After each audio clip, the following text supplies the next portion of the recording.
Hare Krishna, Namaste. Chapter 15 is entitled as Purushottama Vidya, Purushottama Yogam. Sloka 16, Part 8.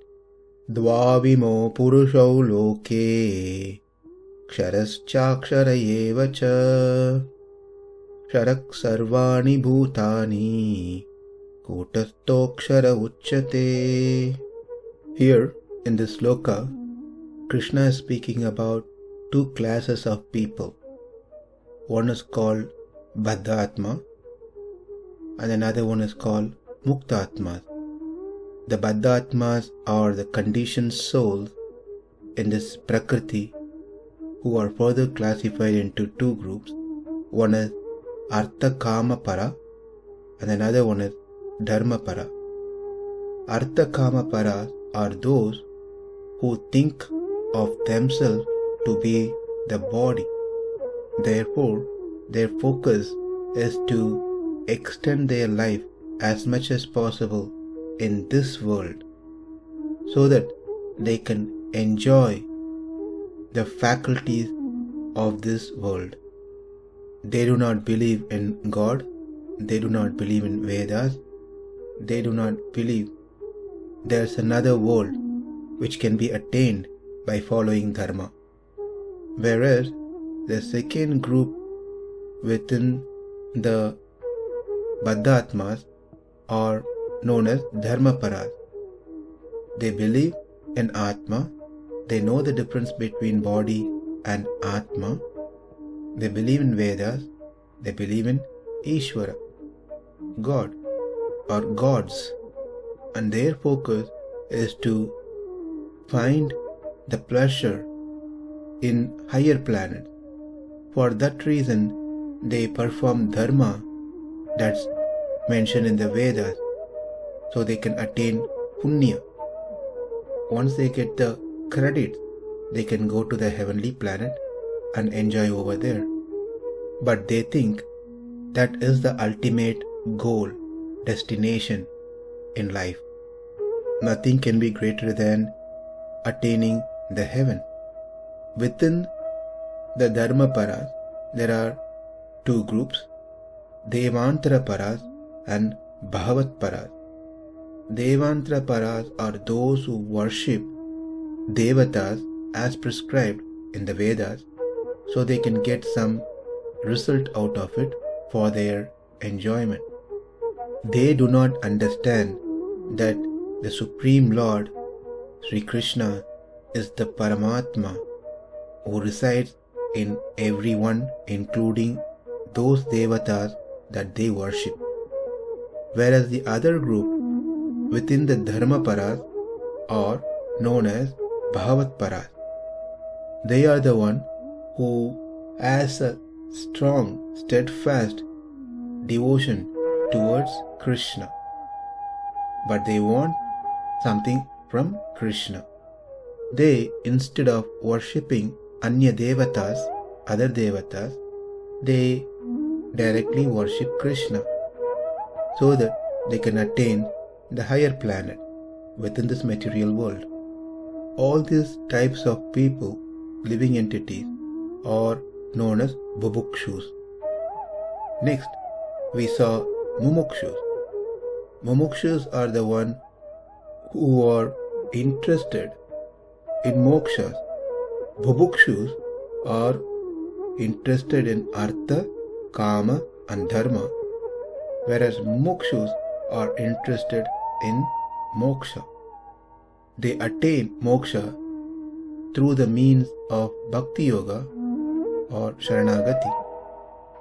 Those mumukshus are further classified into two. One is kaivalya-para and the second one is bhavat-prapti-para. Kaivalya-paras are those who are liberated from the samsara and experiences and enjoys oneself. They have attained the world above the prakriti, but they don't have entrance into the supreme abode of the Lord, Vaikunta or Goloka. Ayodhya, Mathura, all these are spiritual lokas. But Kaivalyapara does not have any access to those places in the spiritual world, because their intention is to attain pleasure by enjoying oneself, one's Atma, not to attain pleasure by serving Bhagavan. Therefore, they don't need entrance into Vaikuntha. The second classification within mumukshus are called Bhagavat Prapti Paras or Bhagavat Prapti Kamas. So, Kama is not the term which always bad. As we can see here, the desire of wanting to serve the Lord is also Kama, but that is not the Kama of this world. That is why earlier in one of the sessions we clearly mentioned Kama not necessarily meant the relationship or a desire between two opposite genders. Kama means any desire that one may have. Therefore, Bhagavat Prapti Kamas are those who have realized that they are the servants of Bhagavan, and so desire to reach him in his abode and perform uninterrupted service to him eternally. We are saying uninterrupted because devotees does service in this world also, but then those services are interrupted. Say, I may have to go to the temple and perform some service, cleaning the temple room or washing the pot. But when I get ready, that's when I get a call from office to join a call. Or when I get ready and keep driving, car breaks down. Or I myself get headache or some sickness. Or even if I'm able to somehow manage to go to the temple, I'm surprised that it's been already done by someone else. So there are many reasons for our service getting interrupted. But in the spiritual world, there is no interruption. There is no lack of services. No one gets sick. No car breakdown. No one takes away your services. And no one ever feels that they have to return back home before it gets dark so that they can go to bed early, so they get enough energy to function next day morning. None of those conditions are there in the spiritual world. Nothing interrupts one's service to the Lord. And this is what aspired by the Bhagavat Prapti Kamas. This Bhagavat Prapti Kamas can further be divided into two groups, Bhaktas and Sharanagatas. Bhaktas are those who meditate and serve the Lord in this world with love and devotion. For them, bhakti is the means to attain mukti, liberation. Whereas Sharanagatas are those who understand that they themselves cannot attain the Lord by their effort.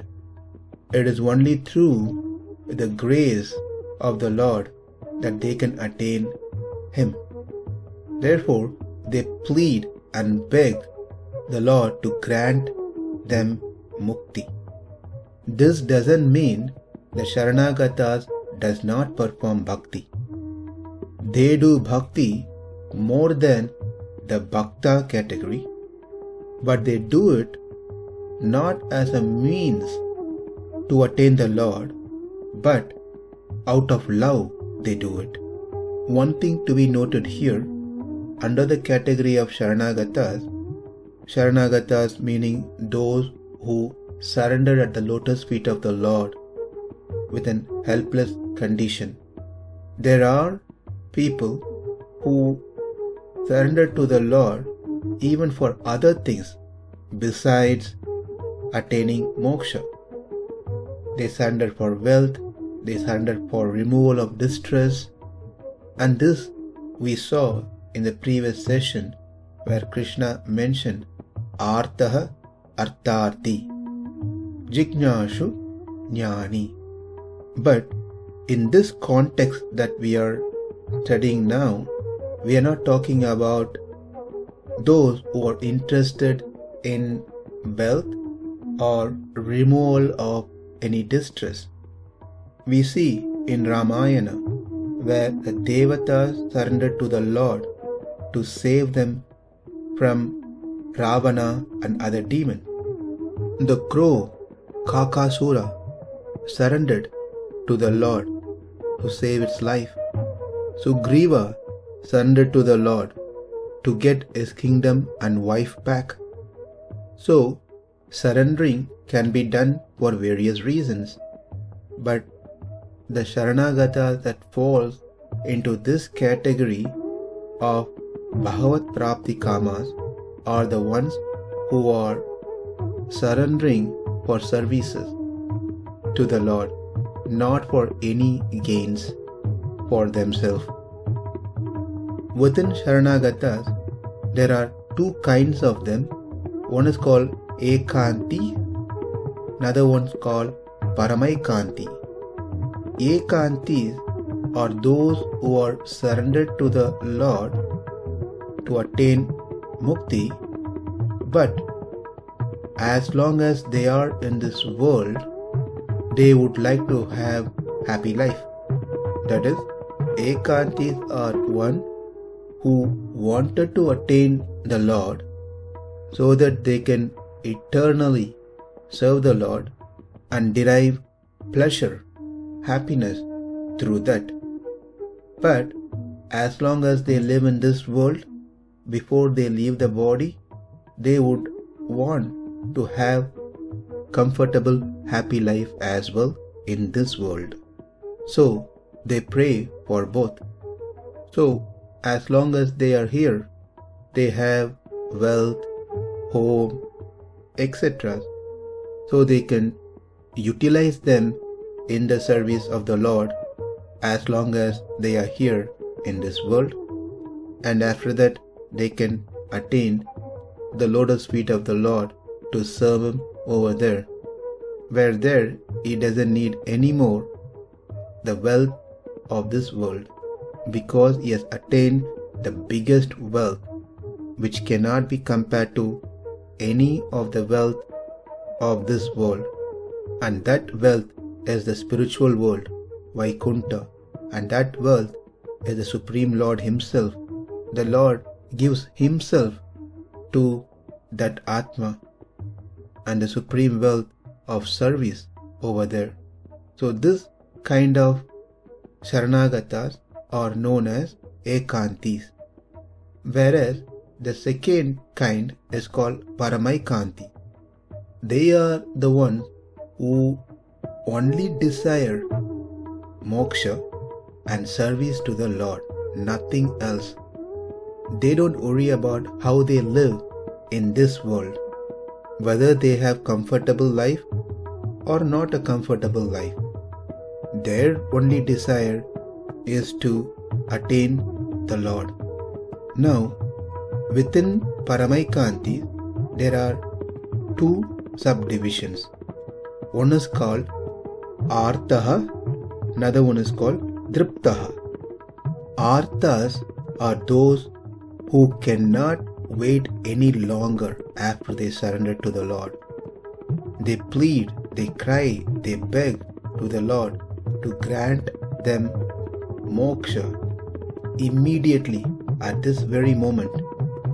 Those type of Sharanagatas are known as Arthas. Driptas are those who have surrendered to the Lord, but they are not in rush. They wait till the end of their life to attain the Vaikuntha. It is like telling the Lord, "Take your time, my dear Lord. I am not in rush, but I don't want another life. When I leave this body, I want to come to you. Until I leave the body, I will continue here, chanting your names, hearing and studying your pastimes, serving you and your devotees in whatever capacity I could do. So in this way, let me spend rest of my life in this way. And when that time comes for me to leave this body, please take me back." They are called as driptas. Arthas are the ones who cannot tolerate any more standing in this world. They want to return back as soon as possible, whereas driptas expect their salvation at the end of this birth. And most of the devotees who surrender to the Lord falls into this driptas categories. So with that, we have completed two types of living entities, perishable and imperishable, kṣara and akṣara, also known as bhubukshus and mumukshus. Within bhubukshus, we learned two divisions, artha kamapara and dharmaparas. And within dharmaparas, we learned there are two classifications, devantara paras and bhagavat paras. Then we learned about mumukshus, which is of two classes, kaivalya paras and bhagavat prapti paras. And within bhagavat prapti paras, we learned two subdivisions, bhaktas and sharanagatas. Then within sharanagatas, we saw further two divisions. One is called ekantis, another one is called paramaikantis. And within paramaikantis, we learned about arthas and driptas. But there is one more category of atmas which is not mentioned over here, that is nityasuris, nityatmas. They are the ones who resides in the spiritual world. They don't have any connection, any contact within this material world. They are not the muktatmas who was here in this world, material world, at one point of time and attained the spiritual world. Nityatmas are the ones who never ever take birth in this samsara, in this material world. They are always present in the spiritual world, serving the Lord continuously with great love and adoration. They are Adishesha, Vishvakṣena, Garuda, and many more, who all belong to this group known as Nityatmas or Nityasuris. One might raise a question, how can we say they never came into this material world? When Krishna appeared in Mathura, he was carried by Vasudeva to Gokula by crossing the Yamuna river. While crossing the Yamuna river, Anantasesha appeared there to serve the Lord and protect him from the mild showers of rain. And also in Ramayana, we see Garuda, who appeared on the battlefield to relieve Rama and Lakshmana from the bondage that caused by Indrajit. So, how can we say those Nityatmas, Nityasuris, never came into this world? When we say those Nityatmas never came into this world, it means they do not come into this world like us due to karma, papa and punya. They just come into this world to serve the Lord as the Lord appears into this world to perform his pastimes. They assist the Lord by coming into this world. Just because they come into this world doesn't mean that they have the body made of Prakriti. they still come here in their spiritual body and never get contaminated by the three modes. With that, we complete this sloka by understanding there are baddhatmas, muktatmas and nityatmas. They all are chetanas, they are chit, who are above the achit. Achit are the matters, the prakriti, the elements of the prakriti. Therefore, the baddhatmas are superior to the achit, muktatmas are superior to baddhatmas, and nityatmas are superior to muktatmas and baddhatmas. Why did we learn this? Why did we spend so much time on this? So that we can understand that the Lord is above nityatmas, which implies the Lord is greater than the achit and the chit of three types, baddhatmas, muktatmas and nityatmas. He is above all, he is greater than all. He is different from all that we saw so far from this sloka. Therefore, he is uttama purusha, which is the message for the next sloka.